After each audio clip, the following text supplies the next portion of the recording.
Mesdames et messieurs, tenez-vous bien, à peine 60 minutes se sont écoulées depuis notre dernière diffusion et déjà une bombe d'actualité explose. Oui, dans notre émission expressément baptisée « Alerte, la France bloque la déclaration d'indépendance du MAC prévue à Versailles », nous avons levé le voile sur une décision fracassante. L'événement en question, censé se dérouler dès demain à 2 pas de la capitale, dans le très symbolique Versailles, vient d'être brutalement stoppé par les autorités françaises. Eh bien, tenez-vous prêts, la grande messe que le mouvement pour l'autodétermination de la Kabylie comptait célébrer demain à Versailles a été purement et simplement annulée. Par qui? Par l'État français lui-même. Oui, c'est tombé comme un couperet. Et ce n'est pas une rumeur de couloir, j'ai entre les mains l'arrêté officiel signé noir sur blanc par le préfet des Yvelines. Vous allez voir, on ne peut pas faire plus clair. 3 pages bien serrées envoyées pile en fin de journée aux alentours de 18 h directement au bureau du MAC depuis la préfecture. Mais pourquoi donc les Yvelines, me direz-vous? Que vient faire ce département dans l'affaire? Eh bien, c'est tout simplement parce que le MAC avait jeté son dévolu sur un lieu aussi prestigieux que symbolique, le Palais des Congrès de Versailles. Une salle de haut standing prisée pour les grandes occasions, qu'elles soient culturelles ou politiques, avec cerise sur le gâteau. Une vue imprenable sur le château de Versailles, excusez du peu. Autant dire qu'il l'avait revu grand, très grand. Impossible de le rater, le château de Versailles, véritable joyau du patrimoine mondial, trône fièrement dans les livres d'histoire, autant que sur les cartes postales touristiques. C'est l'une des icônes les plus visitées de France, sinon de la planète. Et juste en face, la fameuse salle que le MAC avait réservée. Prix d'entrée. Environ 60 000 € pour une journée. Oui, vous avez bien entendu. Une capacité de 1200 à 1300 personnes, mais un tarif qui ferait pâlir d'envie même les plus grands organisateurs de congrès. Tout le monde savait, c'était officiel public assumé. Le MAC, toujours dans les grands moyens, n'a pas fait les choses à moitié. La direction a envoyé près de 900 cartons d'invitation, tous personnalisés, attention pas des courriels génériques, à un beau panel de la classe politique, députés français, sénateurs, élus israéliens, représentants canadiens, britanniques, marocains. La liste ressemblait presque à une mini-ONU. Même les figures politiques marocaines y figuraient en nombre. Et pour couronner le tout, le lieu exact n'a été révélé que 48 heures avant le jour J, soit le 12 décembre. Une manœuvre subtile, presque digne d'un film d'espionnage. Arrive le 13 décembre, tout est en place. La salle est payée, réservée, le Palais des Congrès attend sagement. Mais au dernier moment, coup de théâtre, le préfet des Yvelines entre en scène. Petit rappel pour nos auditeurs de Biskra ou de Beni Abbès, et je sais que vous êtes nombreux les Yvelines, c'est un des départements franciliens, un peu comme une wilaya en Algérie. Voilà pourquoi on vous fait ce petit cours de Géo Express. Alors, petite leçon express de géographie administrative pour nos amis, qui nous écoutent des 4 coins du monde. Les Yvelines, c'est l'un des départements les plus influents d'Île-de-France. Pour faire simple, c'est l'équivalent d'une wilaya chez nos cousins algériens. Et devinez ce qu'on y trouve. Et oui, Versailles. Ce coin ultra symbolique où l'histoire de France a laissé son empreinte. Mais derrière ce décor royal, un nom ressort aujourd'hui, Frédéric Rose. Et ce monsieur Rose, ce n'est pas un préfet comme les autres, loin de là. Retour en arrière, septembre 2020, il conseillait directement Emmanuel Macron sur tout ce qui touche à la sécurité intérieure. Oui, vous avez bien compris, il officiait carrément à l'Élysée, au cœur même du pouvoir. Puis en 2021, il prend les rênes en tant que préfet avant d'atterrir officiellement à la tête des Yvelines en janvier 2024. Autrement dit, on ne parle pas d'un simple fonctionnaire local, mais d'un homme qui a l'oreille du président. Et pourquoi c'est capital de vous glisser ces détails? Parce que cela éclaire un point clé, cette interdiction de dernière minute, ce n'est pas une décision isolée. Non, d'après toutes les sources et les signaux, il est plus que probable qu'elles viennent d'en haut, très haut. Macron en personne, avec l'aide de son ministre de l'Intérieur Gérald Darmanin, aurait glissé son veto pour empêcher le MAC de dérouler sa cérémonie. Voilà le niveau d'implication.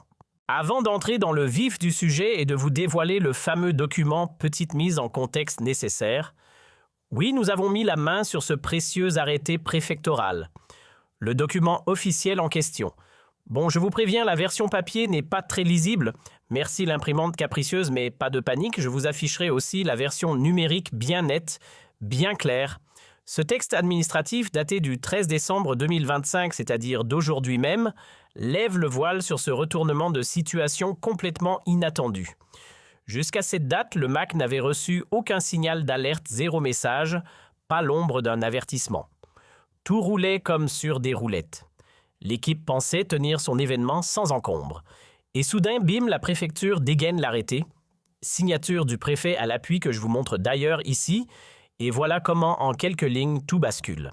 Mais attention, voici un point clé que beaucoup ignorent. En France, lorsqu'on loue une salle fermée comme le Palais des Congrès de Versailles, il n'est absolument pas obligatoire de demander la bénédiction des autorités locales. Pourquoi ? Parce qu'on n'est pas dans le cadre d'une manifestation publique sur la voie publique. C'est privé, c'est en intérieur, c'est payé rubis sur l'ongle. Exactement comme si vous réserviez une salle pour un mariage ou un meeting politique. Dans un lieu clos, la loi n'impose pas d'autorisation préfectorale. C'est la règle.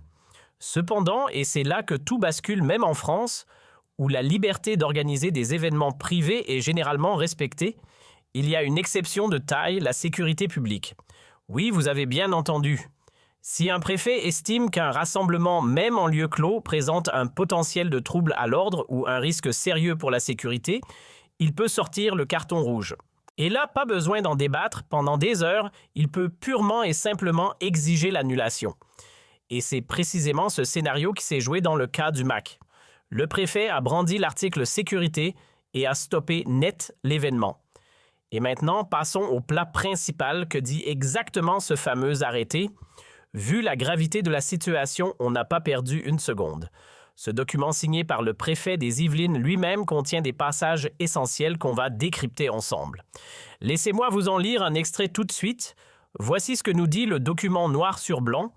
Même en l'absence de conditions locales particulières, l'autorité détentrice du pouvoir de police, donc le préfet est légalement en droit de prendre toutes les mesures nécessaires, équilibrées et adaptées pour prévenir tout risque de désordre public. Autrement dit, pas besoin d'attendre qu'il y ait des voitures qui brûlent pour agir. Si une menace potentielle plane même minime, il peut s'appuyer sur la loi pour intervenir, à condition bien sûr de ne pas aller trop loin et de respecter les libertés fondamentales des citoyens. Et c'est exactement ce que Frédéric Rose, préfet des Yvelines, a fait. Il s'est appuyé sur les fondations juridiques solides du droit français pour justifier la suspension de l'événement du MAC. Et attention, il ne s'est pas contenté de vagues impressions, il a listé précisément 3 motifs principaux qui, selon lui, rendent cette interdiction légitime. Premier point dans sa démonstration, le rassemblement annoncé par le mouvement pour l'autodétermination de la Kabylie, mené par son président Fatmeni, avait pour but de proclamer ni plus ni moins l'indépendance unilatérale d'un État kabyle. Même si le lieu exact n'avait pas encore été rendu public, toutes les pistes menaient au Palais des Congrès de Versailles, rue de la Chancellerie. Vous imaginez le tableau? D'après ce qui était consigné noir sur blanc, dans l'arrêté préfectoral, pas d'interprétation, c'est écrit signé tamponné. Le fameux événement devait réunir plus de 900 participants, rien que ça. Mais ce n'est pas tout. Parmi les convives figuraient également des parlementaires français, mais aussi des élus venus du Maroc, d'Israël et du Canada. Une brochette internationale pour un moment hautement symbolique. Oui, les autorités françaises elles-mêmes reconnaissent que cette cérémonie à vocation indépendantiste, rappelons-le, allait bénéficier d'une visibilité diplomatique certaine. Ça, c'est acté. Et ce n'est que la première alarme, deuxième signal d'alerte. Le préfet considère que ce type de rassemblement ne passe pas inaperçu. Bien au contraire. Il est perçu comme une véritable provocation envers le gouvernement algérien et donc par effet domino, il déclenche des contre-mobilisations. Résultat, un cocktail explosif de tensions annoncé et justement les choses ne se sont pas arrêtées là. En riposte à ce projet d'assemblée, des groupes issus de la communauté algérienne ont commencé à s'organiser. Des bus des cars, tout est mis en place pour transporter des militants depuis plusieurs grandes villes françaises, Marseille, Lille, Lyon, Montpellier, Béziers, Perpignan. Direction Paris le 14 décembre. Et tout ça dans l'idée affichée de perturber l'événement du MAC, ambiance garantie. D'après les prévisions citées dans le document, la capitale française pourrait bien accueillir entre 1000 et 1200 personnes ce jour-là. Et parmi elles, un noyau dur de 200 à 400 manifestants, déterminés prêts à battre le pavé parisien le 14 décembre 2025, sous la bannière d'une Algérie unie, indivisible et progressiste. Un contre-rassemblement clairement annoncé, mais voilà où les choses se compliquent dès que le lieu exact de la fameuse déclaration d'indépendance sera révélé, car pour l'instant, c'était tenu confidentiel. Le préfet craint une ruée éclair des militants pro-régime algériens vers Versailles. Pas pour faire du tourisme, vous vous en doutez, mais bien pour affronter leurs opposants. Et quand on dit affronter, ce n'est pas pour discuter autour d'un café. Et c'est là que réside le premier argument avancé par le préfet des Yvelines pour justifier l'interdiction, le spectre de la bagarre. Pas un simple débat houleux, non. On parle ici de confrontation physique entre deux camps opposés. Ce qui est presque cocasse, c'est que le préfet prend bien soin de nommer ces gens-là militants pro-régime algérien. Une manière très diplomatique de ne pas dire supporters du pouvoir algérien venus pour en découdre. Mais bon, on comprend l'idée. Selon le préfet, le cocktail est potentiellement explosif, d'un côté les militants du MAC, de l'autre les partisans du régime algérien. Et entre les deux, une étincelle suffirait pour tout faire sauter. Les tensions risquent de dégénérer en affrontements en rixe, peut-être même en véritable scène de violence. Le préfet parle ici de heurts d'échauffourées d'émeutes. En résumé, une situation à très haut risque pour l'ordre public. Et puisqu'il en est le garant sur son territoire, Frédéric Rose, préfet des Yvelines, n'a pas tergiversé Versailles, c'est sous sa juridiction, et il ne laissera personne transformer ce joyau historique en champ de bataille. Dans son esprit, il n'est pas question de voir des foules s'écharper des militants en venir aux mains, voire pire. Qui sait? Des armes blanches, des projectiles. Un chaos incontrôlable, impossible à prédire. Ce qui est sûr, c'est que ce genre de dérapage représente une menace directe à la tranquillité publique. Et là, le préfet a dit stop. Voilà, ça, c'était le premier fondement sur lequel repose l'interdiction. Mais attention, ce n'est que le début. Entrons maintenant dans la deuxième couche du raisonnement préfectoral. Le préfet ne s'est pas contenté d'anticiper des troubles. Il est allé fouiller dans les archives pour illustrer un schéma de récidive. Et que découvre-t-on? Qu'à chaque fois, ou presque, que la communauté kabyle organise un rassemblement sur le sol français, les tensions montent au créneau. Premier exemple, octobre 2020, Marseille. L'événement portait sur la revendication d'une autonomie territoriale. Résultat, les échanges entre les participants ont vite viré au vinaigre. Ambiance électrique, confrontation verbale intense. Deuxième cas, mars 2023, cette fois à Paris. 500 membres de la communauté kabyle se mobilisent pour soutenir des prisonniers politiques détenus en Algérie. Là encore, la situation dérape, la rencontre entre pro-MAC et partisans du régime devient si tendue que les forces de l'ordre doivent intervenir pour éviter le pire. Le préfet s'appuie sur ses antécédents pour justifier son alerte rouge. Et tenez-vous bien, car le troisième exemple cité par le préfet remonte à mai 2023, toujours à Paris. Cette fois, il s'agissait d'un rassemblement sahraoui organisé pour célébrer l'anniversaire du Front Polisario. Jusque-là, tout se déroulait dans le calme avec la présence de sympathisants algériens venus exprimer leur soutien. Mais voilà que des militants kabyles ont débarqué à leur tour et pas vraiment pour applaudir. Résultat, brouillage complet de l'événement, altercation entre les deux camps, coups échangés, blessés légers, et intervention immédiate de la police pour éviter l'escalade. Le préfet méthodique déroule sa chronologie. Il ne lance pas des hypothèses en l'air, il appuie ses propos avec des dates et des cas concrets. Depuis 2020 et à 2 reprises en 2023, des affrontements ont eu lieu sur le territoire français entre militants kabyles et défenseurs du régime algérien. Ce n'est plus de la fiction, c'est du factuel. Et c'est bien là tout l'enjeu, la France ne veut pas que son sol devienne une arène de règlement de comptes importés. Pas question de voir des querelles politiques étrangères dégénérer en bagarres de rue. Parce qu'au final, ce sont toujours la sécurité publique et l'ordre républicain qui en perd le prix.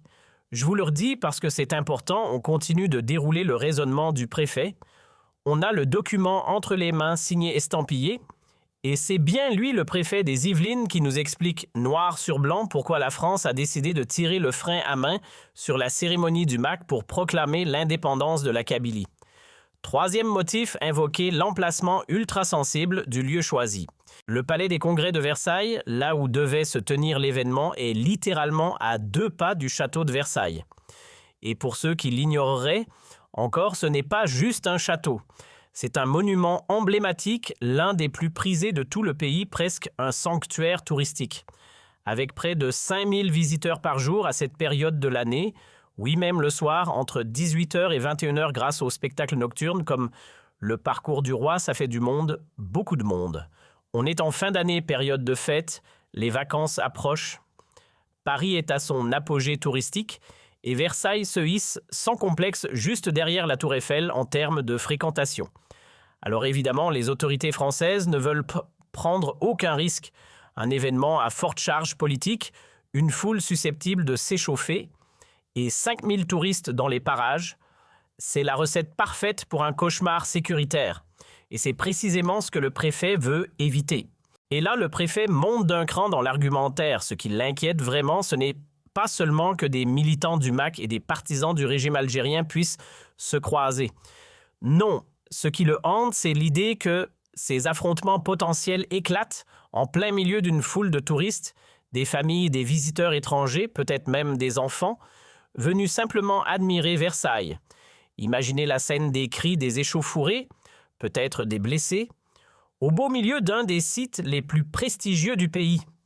L'image serait désastreuse et le préfet lui veut à tout prix éviter ce scénario catastrophe. Et comme si ça ne suffisait pas, le préfet ajoute un 4e élément à son dossier. Et pas des moindres, le manque cruel de forces de l'ordre disponibles. On est en plein mois de décembre à la veille des fêtes de fin d'année. Dans tout le département des Yvelines, les policiers sont déjà réquisitionnés à droite à gauche pour sécuriser une avalanche d'événements festifs. Entre les marchés de Noël, les animations de quartier, les parades et autres festivités prévues le week-end des 13 et 14 décembre à Aubergenville, Croissy-sur-Seine, Sartrouville, ou encore Mareil-Marly, les effectifs sont tout simplement saturés. Résultat, impossible de dégager assez de policiers pour encadrer un événement aussi sensible que celui du MAC et assurer la sécurité des 5000 touristes qui flânent autour du château de Versailles. Le préfet l'admet, ce serait irresponsable. Et donc, une seule option restait sur la table, l'annulation. Et voilà donc les 4 fondements, tous strictement liés à la sécurité et à la préservation de l'ordre public sur lesquels repose l'interdiction. Le préfet des Yvelines, dans la conclusion de son arrêté, ne laisse aucune ambiguïté. Il affirme noir sur blanc que dans un contexte aussi inflammable, la tenue de la cérémonie organisée par le mouvement pour l'autodétermination de la Kabylie, ainsi que les manifestations prévues en réaction par les militants pro-algériens, présentent un risque réel de trouble à l'ordre public. Et ce mot-là, trouble, revient comme un refrain dans son texte. Pour dire les choses plus crûment, l'État veut éviter que des Algériens s'affrontent entre eux sur le sol français, que les militants kabyles et les partisans du régime en viennent aux mains, dans un contexte où la police déjà débordée ne peut pas garantir la sécurité de tout ce beau monde. Résultat, plutôt que de tenter le diable, les autorités ont préféré couper court et demander au MAC de faire machine arrière. Conséquence directe, le MAC n'a plus le droit d'organiser sa cérémonie prévue demain le 14 décembre à 13h. Ce rendez-vous qui devait marquer un tournant avec plus de 900 invités triés sur le volet tombe à l'eau. Et ce n'étaient pas des anonymes, des figures politiques marocaines, des élus israéliens, des membres de partis canadiens et français, sans oublier quelques représentants du Parlement européen. En clair, c'était une vitrine internationale que le MAC comptait mettre en scène. Un événement à haute valeur symbolique qui n'aura pas lieu. Le MAC, dès qu'il a encaissé le coup, et quel coup pour eux, n'a pas perdu une seconde. Immédiatement, ils ont sorti l'artillerie lourde. 2 avocats de renom ont été mandatés pour monter une riposte juridique express. Leurs noms, on vous les a déjà dévoilés un peu plus tôt. L'un d'eux, rien que ça, est l'avocat personnel de Benjamin Netanyahou en France. Du sérieux donc. Et l'autre, un ténor du barreau habitué des plateaux de CNews, bien connu du grand public. Ces 2 poids lourds du droit ont aussitôt saisi ce qu'on appelle un référé auprès du tribunal administratif de Versailles. Pour ceux qui ne sont pas familiers avec le jargon judiciaire, le référé, c'est une procédure d'urgence conçue pour régler des litiges en mode accéléré. Quand une décision administrative est jugée abusive ou injustifiée, on peut faire appel à ce que l'on nomme les juges des référés. Ce sont eux qui, en temps record, tranchent et décident si oui ou non l'État est allé trop loin.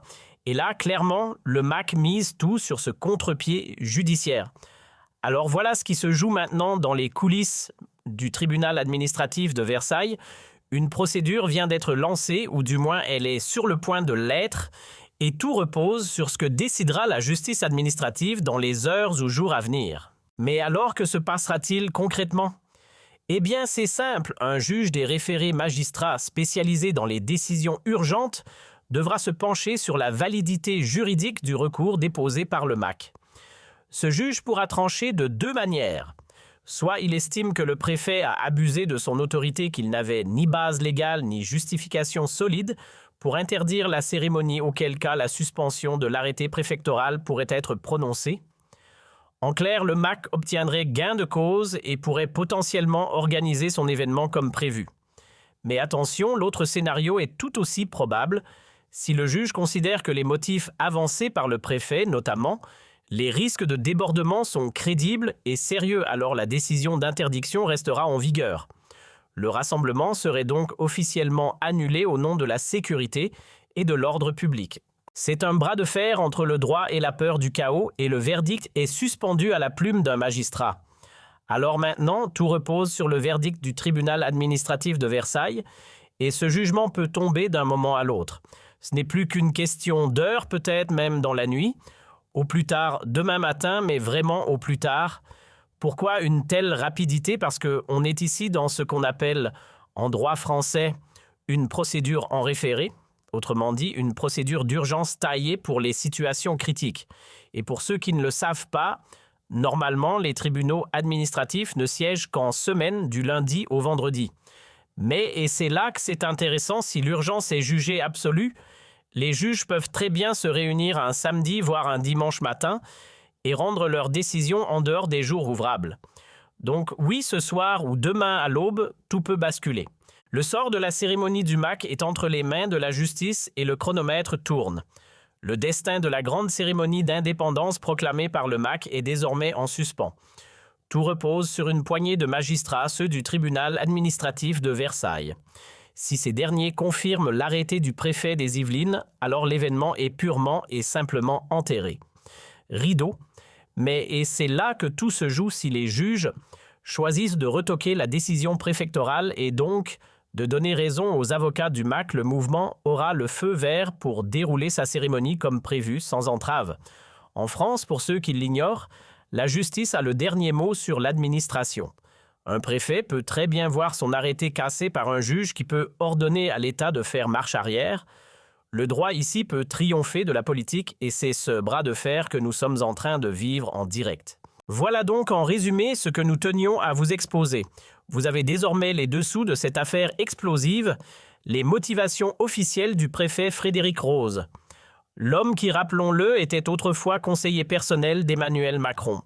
Autant dire qu'on est au cœur du pouvoir et que cette interdiction n'est pas le fruit du hasard. C'est une décision très politique habillée de raisons sécuritaires. Désormais, tout l'enjeu repose sur le verdict du tribunal administratif. Si la décision tombe pendant ce live, bien sûr, on vous la dévoilera en direct. Sinon, rendez-vous demain, on vous tiendra informé dès que ça sort. Quoi qu'il arrive, vous serez les premiers au courant. Voilà, vous avez l'essentiel. Mais maintenant, posons la vraie question, est-ce que tout ça sent la pression politique? Est-ce que l'Algérie a discrètement soufflé dans l'oreille des autorités françaises pour leur glisser que ce genre de cérémonie ne passait pas? Franchement, c'est loin d'être impossible. Et soyons clairs, ce serait presque logique. Parce que soyons sérieux 2 secondes, quel pays accepterait qu'un mouvement indépendantiste vienne sur le sol d'un autre État faire la fête à la sécession? Avec caméra invitée VIP et tapis rouge en prime, aucun. Même pas la Suisse. Alors que l'Algérie cherche à empêcher ce genre de spectacle, c'est dans l'ordre des choses. C'est même ce qu'on appelle en langage diplomatique « jouer ses cartes ». Et si elle ne l'avait pas fait, là oui, on aurait été franchement étonné. Mais alors, est-ce que Paris a plié sous la pression d'Alger? Est-ce vraiment pour faire plaisir au régime algérien que la cérémonie a été annulée? Honnêtement, à ce stade, aucun élément concret ne permet de l'affirmer. Rien de tangible, aucun document, aucun aveu.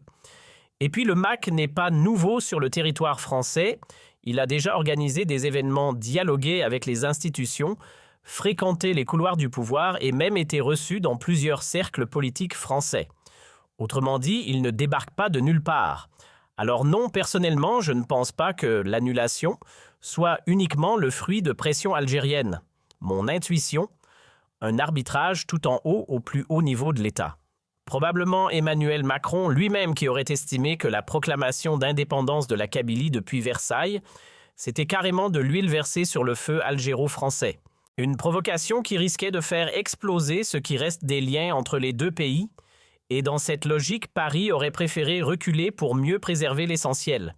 Éviter que cette action ne vienne dynamiter encore plus une relation diplomatique déjà à bout de souffle, car un événement de cette ampleur dans ce contexte tendu aurait pu être une véritable déflagration géopolitique, un choix stratégique, un geste d'apaisement, une concession calculée pour sauver ce qui peut encore l'être dans le dialogue franco-algérien. Alors maintenant, la vraie question, le MAC a-t-il réellement perdu? Est-ce une claque? Eh bien, pas vraiment. Au contraire, c'est presque une aubaine pour lui, cette interdiction. Une occasion en or de jouer la carte du martyr, de se poser en victime d'un État qui bâillonne la liberté. C'est simple, plus on le bloque, plus il s'en sert comme levier médiatique. Chez eux, chaque barrière devient un mégaphone. Chaque refus se transforme en déclaration politique. Résultat, un nouveau communiqué de presse balancé. Il y a quelques heures, une vidéo de réaction probablement déjà en ligne avec des mots choisis pour faire vibrer les partisans. Le MAC a compris comment fonctionne l'écosystème médiatique français. Il recycle l'obstruction en storytelling et il alimente sa cause avec chaque once de censure. Et ça ne s'arrête pas là. Il y a fort à parier que certains partis français, notamment à droite, voire très à droite, vont monter au créneau non pas par amour pour la Kabylie, mais pour dénoncer ce qu'ils appelleront une nouvelle atteinte à la liberté d'expression. Le Mac malin sait parfaitement comment tirer parti de ces récupérations politiques, quitte à jouer sur plusieurs tableaux à la fois. Aujourd'hui, il surfe sur la vague alternant entre indignation, victimisation et stratégie. S'il peut parler, il prend la parole. S'il est muselé, il crie à l'injustice. Bref, il s'adapte, il rebondit, il instrumentalise. La France lui donne un espace, il occupe tout le terrain. La France le restreint, il se met en scène comme symbole d'une cause opprimée. Et puis voilà, si on lui ferme la bouche, c'est encore mieux pour lui. Interdiction d'Oram, jackpot symbolique.